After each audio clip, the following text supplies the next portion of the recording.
We are back with another video. Before we get into the video, like, comment, and subscribe to the channel. So OFFSÜT or Off to Bro decided to put Cardi B on blast after she told a fan that she would never buy her own gifts. And she never did that when she was in a relationship with OFFSÜT, despite fans thinking that she bought her own Birkins and her own bags because of OFFSÜT's current financial situation. He responded to what Cardi B had said a few days ago, and he said that he spent $12 million on Cardi B. Okay, so that's what he decided to put out there. Okay, now he's talking, saying, I spent millions. Do I believe him? No. Okay, you definitely didn't spend no 12 million. Now, maybe 3, I would believe, but I don't believe that you spent 12 million. Okay, if you're talking about you bought a house with Cardi B, and that might add up to the 12 million, but I don't think you spent on gifts $12 million now. No. OFFSÜT need to stop lying. Okay, this is the problem he got now. He lies, he gambles, he cheats. He got too many negative traits. Okay, you need to stop lying. You did not spend no $12 million on Cardi B. But the reason why he putting that out there, because like I said, he wants Cardi B to give him at least $10 million. So that's why he putting that information out there. So that way people will know why he's getting money back from Cardi B once their divorce is finalized. He also finally got booked for a performance after the incident with Lil TJ. And to be quite honest, I feel like he's not capitalizing off the moment enough. I think he should definitely drop a diss track towards Lil TJ. I don't think y'all support it, but I think he should drop diss records and stuff like that.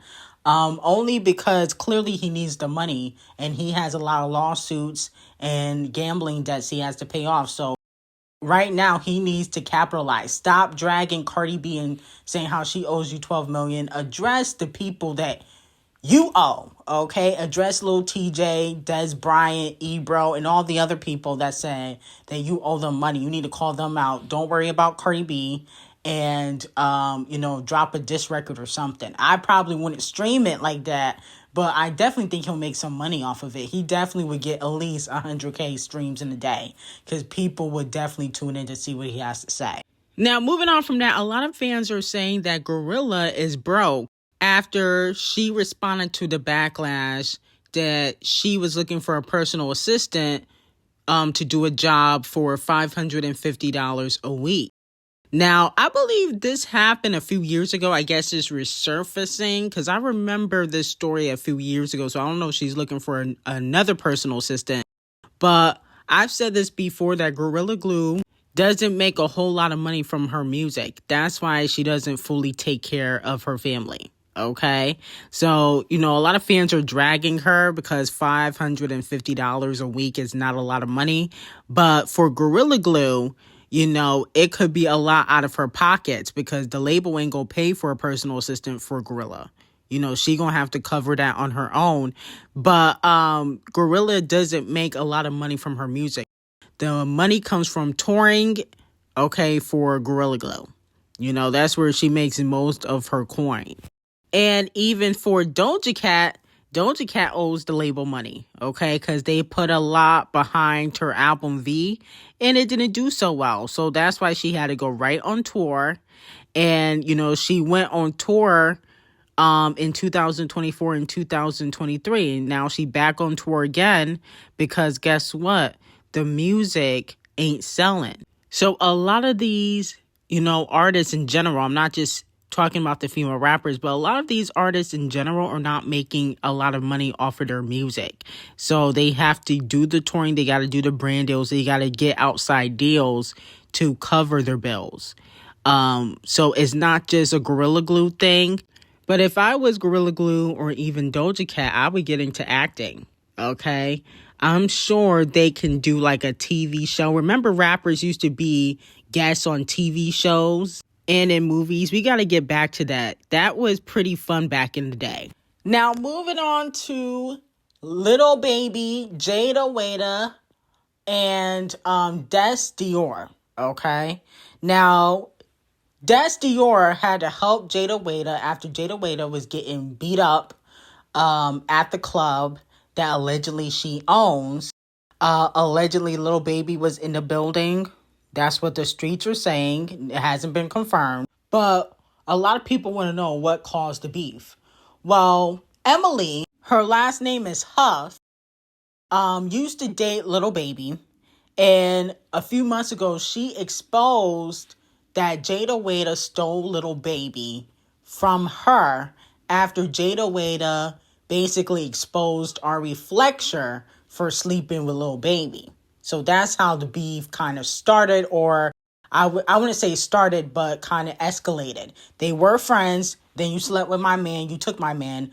Lil Baby got with JAYDAWAYDA, but he always cheats on her anyway, so it don't really matter. And allegedly, JAYDAWAYDA saw Emily Huff at the club that allegedly she owns or co-owns, and she confronted Emily in regards to the lies. I guess JAYDAWAYDA feels like it was a lie. And remember, they went back and forth a few months ago. So there's definitely tension there. So she confronted her, and Emily mollywopped JAYDAWAYDA. Now, you also got into it with one of Emily's friends. And that is because allegedly Emily was trying to jump JAYDAWAYDA. So Dior had to chime in, because why would you watch your homegirl get beat up? Y'all, if your girlfriend getting beat up, you got to jump in, okay? So with that being said, though, it doesn't look like JAYDAWAYDA was, severely beaten. It looked like she was just put in a chokehold and her braids were, yanked a little bit. She posted on Instagram after the incident happened, and it looks like she's not really, tripping over the incident, right? I definitely think she's upset, but to the public, she gonna act like it's not really a big deal. They said allegedly Lil Baby had left right before, the incident happened, because he's the cause of the incident. Let me know how y'all feel about it. I think JAYDAWAYDA needs to get some boxing lessons, because I feel like if you beefing with somebody on social media and they run up on you, you got to be able to have the hands on deck, especially if you don't got the security around you 24/7. So hopefully Dior can help her fight. Now, moving on to Scratch Off. Scratch Off is very much pissed off because 21 Below Average popped out with his wife at the Bow Wow concert, and she was screaming in the crowd, "My man, my man, my man."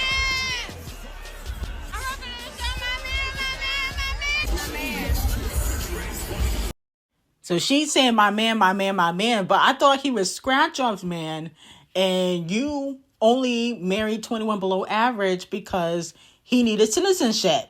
So allegedly, he is still sleeping with the wife. He's having his cake and eating it too.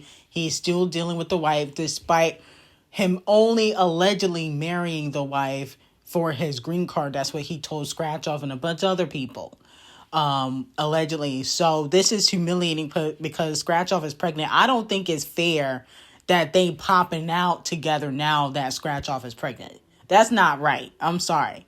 I get it. Scratch Off is the side piece, but y'all never was popping out like that until she got pregnant. That is messed up. You was in the house.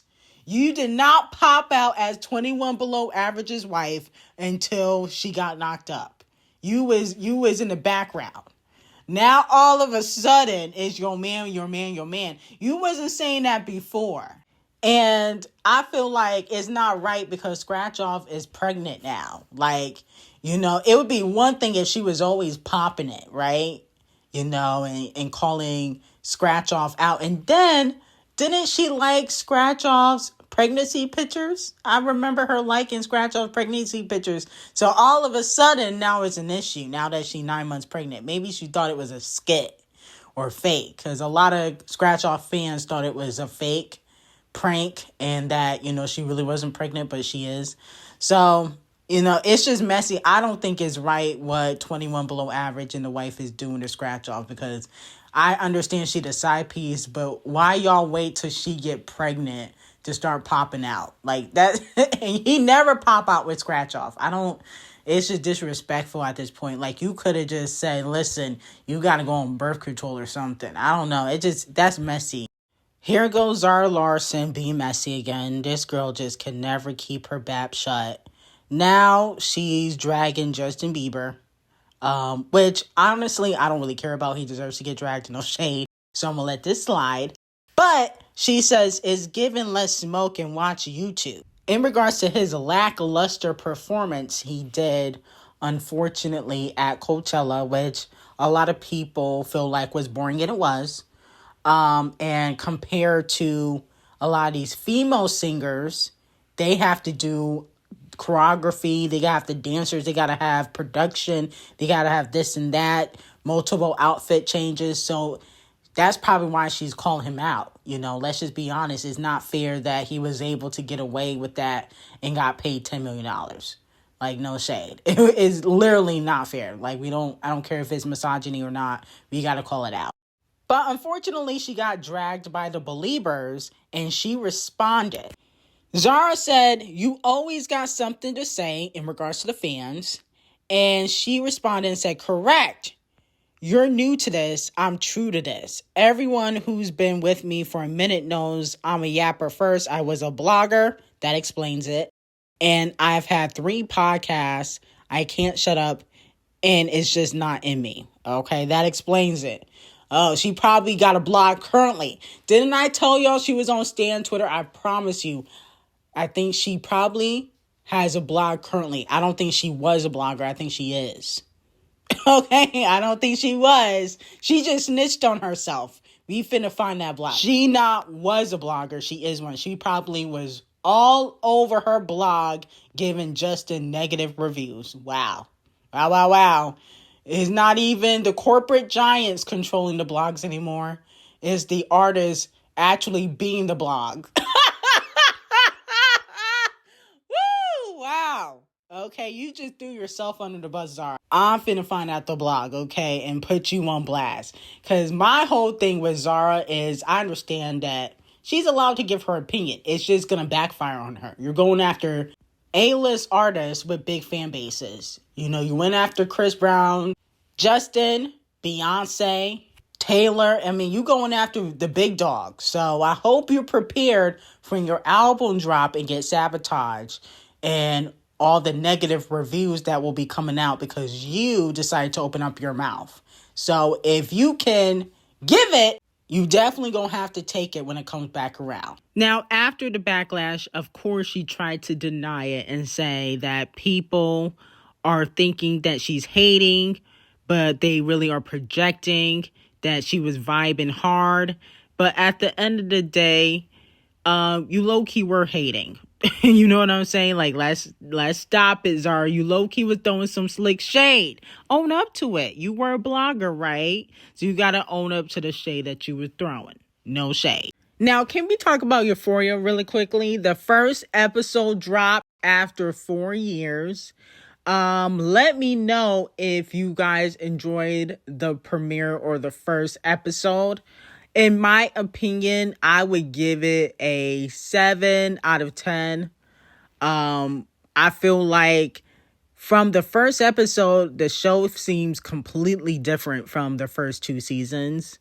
And the storylines for some of these people are not that great for some of the characters. In my opinion, I don't think Sydney doing the content that she's doing for flowers or $50,000 is making sense to me. You know what I'm saying? Like, I get it. You want a nice wedding, but to do content like that because you don't want to pay $5,000 for flowers, you want to pay $50,000 for flowers, just doesn't logically make sense. It would have made more sense if they went broke and then she started doing the content. That would have made more sense. I know that Nate is rich, right? But he's only rich because he took over his father's business. And he's not filthy rich. Because if he was filthy rich, he would have been able to afford the $50,000. So he's not filthy rich. But they probably make, a few million. I wouldn't say that they make a lot of money because he would have been able to afford the $50,000. And Jules should have been in the first episode. I feel like Jules should have been in the first episode. She's a fan favorite. And then Rue, her storyline was just way too long for the first episode. So that's why I'm giving it a 7 out of 10. I just feel like this show seems completely different from the first 2 seasons. And Cassie's storyline for why she's doing the content doesn't make sense for a one-day wedding. Okay? Like, it just doesn't make sense. Like, to spend, $50,000 for flowers, and then on top of that, do content like that for the wedding. It doesn't make sense. They should have done it differently for Nate and Cassie. But he did eat her up when he basically called her a hoe. That was fun. I was cackling when that happened. But I wasn't too impressed with the first episode, so it was a 7 out of 10 for me. But I do have some very hot tea on Pooh Shiesty, Gucci, Usher, Diddy, Justin, Nicki, and Champagne Thickums on Patreon. Link will be in the description. Have a great day.